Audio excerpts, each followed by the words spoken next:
down, I know you got me, baby. A few moments later. Assalamualaikum warahmatullahi wabarakatuh. Kembali lagi dengan saya Wulan Maulidina. Di sini kita akan melanjutkan materi yaitu networking models. Di sini kita membahas 8 materi yaitu yang ke-1 konsep networking models, TCP/IP model, TCP/IP model application layer, TCP model transport layer, TCP model network layer, TCP model data link layer dan physical layer, encapsulation, decapsulation, dan yang terakhir OSI model. Materi pertama yaitu konsep networking models. Networking models adalah sebuah model atau referensi dalam pengembangan dan pemahaman komunikasi data jaringan. Kemudian fungsi networking model perannya adalah untuk memisahkan fungsi-fungsi jaringan komputer dengan membuat beberapa lapisan dari fisik hingga non-fisik. Nah, setiap lapisan ini terdapat kumpulan-kumpulan aturan yang harus diikuti oleh setiap komponen agar bisa berkomunikasi dengan komponen yang lain, dan kata lain tujuan dibuatnya networking models adalah sebagai acuan aturan yang harus diikuti oleh produsen perangkat atau vendor untuk terjalin proses pertukaran data tersebut. Diperlukan aturan yang mendefinisikan bagaimana kumpulan komputer agar bisa saling terhubung. Networking model terdapat 2 jenis yaitu OSI dan TCP/IP. Lalu apa perbedaannya? Perbedaannya jika networking sekarang menggunakan TCP atau IP model ini karena TCP/IP lebih flash formal dibanding OSI. Sebaliknya karena OSI lebih kompleks karena sering digunakan untuk kebutuhan edukasi. Saat kita berbicara networking model, anggap saja mengacunya ke OSI agar mudah dimengerti. Ini merupakan gambaran tidak adanya networking model dan adanya networking model. Nah, pada gambar sebelah kiri yaitu tidak ada networking model, jadi terlihat acak-acakan atau tidak beraturan. Sedangkan pada gambar sebelah kanan yaitu adanya networking model, jadi lebih rapi dan tersusun. Itulah mengapa sebagai networking model itu penting. Lanjut pada pembahasan TCP/IP model. Nah, TCP/IP model merupakan jenis networking model yang saat ini digunakan. TCP/IP model berfungsi mengatur komunikasi data antara perangkat di jaringan internet secara dokumentasi. TCP/IP model yang terdiri dari 4 layer, namun penerapan dalam real network TCP model lebih mudah untuk dibagi menjadi 5 layer, yaitu dalam layer TCP/IP model ini yang tadinya ada 4 layer menjadi 5 layer karena di sini lebih mudah 5 layer. Nah, 4 layer tersebut terdiri dari application, transport, internet, network, akses. Kemudian untuk yang 5 layer terdiri dari application, transport, network, data link, physical. Lanjut pada pembahasan TCP/IP model application layer. Aplikasi layer berfungsi sebagai antarmuka dengan aplikasi mengatur bagaimana aplikasi dapat mengakses jaringan dan kemudian membuat pesan-pesan berskala di antaranya. Contoh service dari application layer yaitu seperti HTTP, POP3, SUTP, INAP, SSH, dan sebagainya. Nah, fungsi dari HTTP digunakan ketika kita mengakses sesuatu web seperti ini. Ini atau web seperti ini adalah gambaran jika kita mencari HTTP untuk digunakan ketika kita mengakses suatu web seperti ini. Oke, selanjutnya kita masuk pada pembahasan TCP/IP Transport Layer. Nah, Transport Layer adalah lapisan keempat dalam model Open System Interconnection atau OS yang berfungsi untuk mengatur komunikasi antara perangkat lapisan. Ini juga disebut sebagai lapisan angkut. Transport Layer memiliki 7 peranan penting dalam proses transmisi data komputer, antara lain adalah penerima data yang dikirim oleh switch layer, yang kedua pemecah data agar menjadi bagian kecil penerus data ke bagian network layer, penjamin data sampai ke sisi lain jaringan dengan pengirim segmen data, pengetes reliabilitas data, dan yang ketujuh atau yang terakhir adalah pengatur lalu lintas jaringan. Untuk Transport Layer terdapat 2 protokol yang sering digunakan, yaitu TCP dan UDP. Nah, perbedaan TCP dan UDP adalah jika TCP lebih mengutamakan keakuratan data, sedangkan UDP lebih mengutamakan kecepatan transfer data. Kepanjangan dari TCP adalah Transmission Control Protocol, sedangkan UDP adalah User Datagram Protocol, yang merupakan protokol jaringan yang berbeda dalam cara mengolah pengiriman data, serta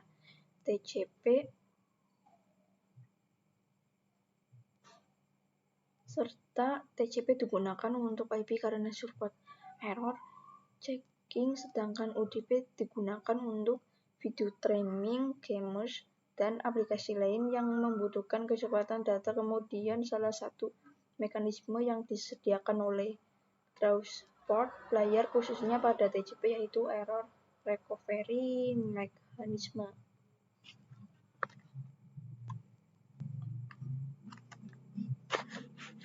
Nah, ini merupakan gambaran mekanisme TCP yaitu Error Recovery Mechanism.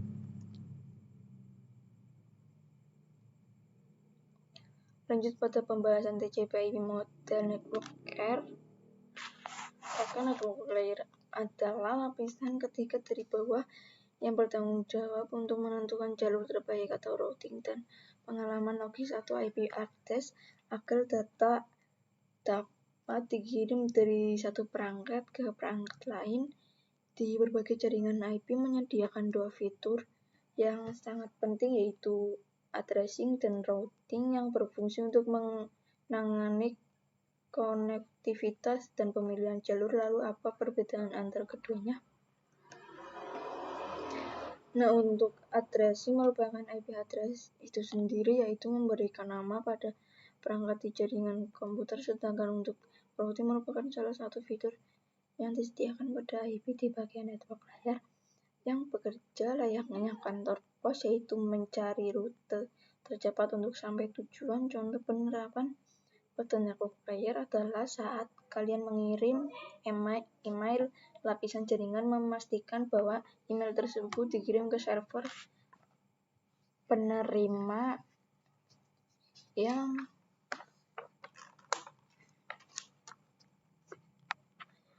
benar terlepas dari lokasi fisik server tersebut. Nah, contoh yang kedua misalnya adalah saat kalian membuka halaman web, lapisan jaringan memastikan bahwa permintaan kalian mencapai server web yang benar.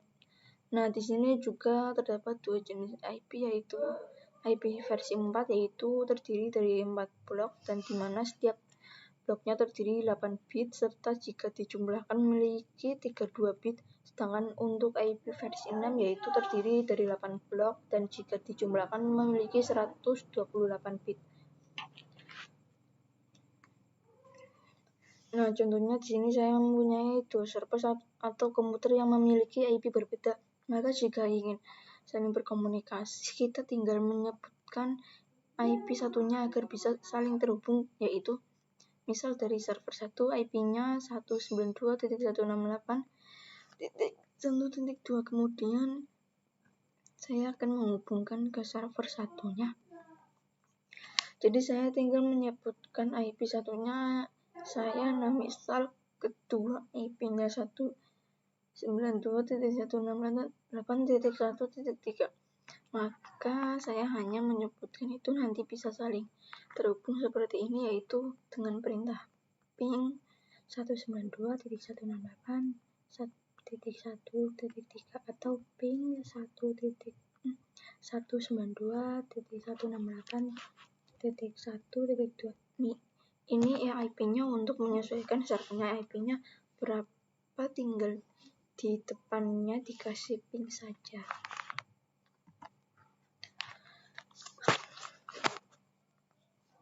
Nah, lanjut kita ke pembahasan TCP/IP model, data link layer dan physical layer. Nah, data link layer mendefinisikan protokol yang dibutuhkan pada physical layer, sedangkan physical layer mendefinisikan key-link pada suatu jaringan komputer, yaitu mendefinisikan secara fisik apa yang digunakan untuk menghubungkan antar device. Data link layer beroperasi di atas physical layer. Salah satu contoh standar yang digunakan data link layer adalah Ethernet. Nah, salah satu fitur pada data link layer adalah FCS atau Frame Check Sequence, yaitu error detection mekanis atau hanya mendeteksikan error tanpa recovery. Nah, ini merupakan contoh dari physical layer, di mana physical layer itu mencari apa sih yang menjadi menghubung di antara beberapa PC ini. Kemudian penghubung PC juga terdapat dua jenis, yaitu firewall dan wireless. Perbedaannya yaitu jika firewall menggunakan kabel dan jika wireless menggunakan nirkabel. Biasanya jika menggunakan perantara Wi-Fi itu menggunakan kabel UTP, sedangkan untuk wireless biasanya menggunakan gelombang elektromagnetik. Lanjut pada pembahasan encapsulation dan decapsulation. Pertama, apa sih yang dimaksud dengan encapsulation dan decapsulation? Lalu apa yang menjadi perbedaan antara keduanya? Nah, encapsulation adalah cara untuk membasi akses langsung ke beberapa komponen suatu objek sehingga pengguna tidak dapat mengakses nilai status untuk semua variabel. Untuk objek encapsulation mengacu pada penggabungan data beserta metode yang beroperasi pada data tersebut ke dalam satu unit. Nah, secara singkatnya, encapsulation merupakan proses pembungkus data dengan header pada data setiap layernya, sedangkan decapsulation adalah proses pembongkar data yang diterima oleh perangkat penerima proses. Ini kembalikan dari encapsulation. Oke, di sini merupakan sender receiver pada encapsulation dan decapsulation. Nah, sender adalah pengirim data, sedangkan untuk receiver adalah perubahan dari bit agar menjadi data kembali. Nah, untuk di sini atau ada data, yaitu application layer, sender. Ini transport layer, terdapat data dan TCP header yang dinamakan segmen. Kemudian ada network layer yang terdiri data dan TCP header serta IP, yaitu yang dinamakan IP packet. Dan yang keempat yaitu data link layer, terdiri dari data TCP header, IP, dan DL header serta DT Taylor header yang dinamakan frame.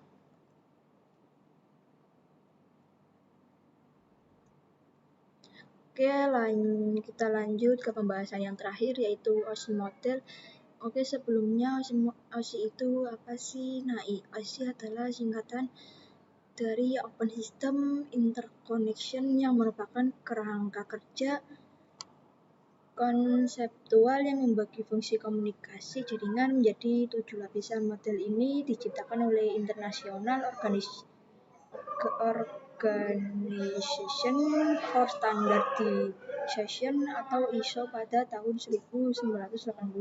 Namun saat ini model yang sering digunakan hanya TCP atau IP karena untuk dari sisi perkembangan protokol atau modelnya TCP ini TCP/IP lebih dominan dibandingkan OSI layar.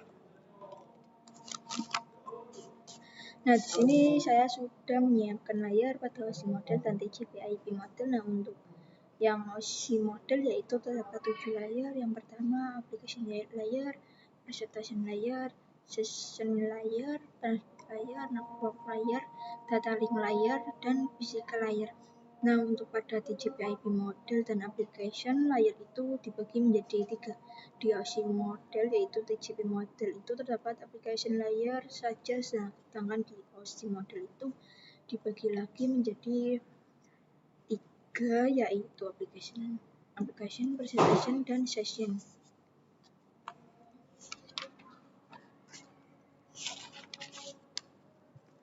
Nah, untuk nama-namanya juga berbeda pada TCP/IP model. Jika transport layer itu dinamakan segment network layer, dinamakan IP packet, dan data link layer dinamakan frame, serta physical layer dinamakan bit. Dan untuk yang OSI model itu jika application dinamakan L7 PDU, dan ini untuk presentation L6 PDU. Ini sebenarnya namanya PDU, cuman L716-nya itu dipisah sesuaikan dengan layarnya. Nah, misal ini application kan layer 7 PDU, sedangkan untuk yang data link layer itu layer 2 PDU. Jadi untuk layarnya tinggal menyesuaikan saja dan belakangnya tinggal ditambahkan PDU. Nah, itu saja materi bab 3. Sekian dari saya. Wassalamualaikum warahmatullahi wabarakatuh.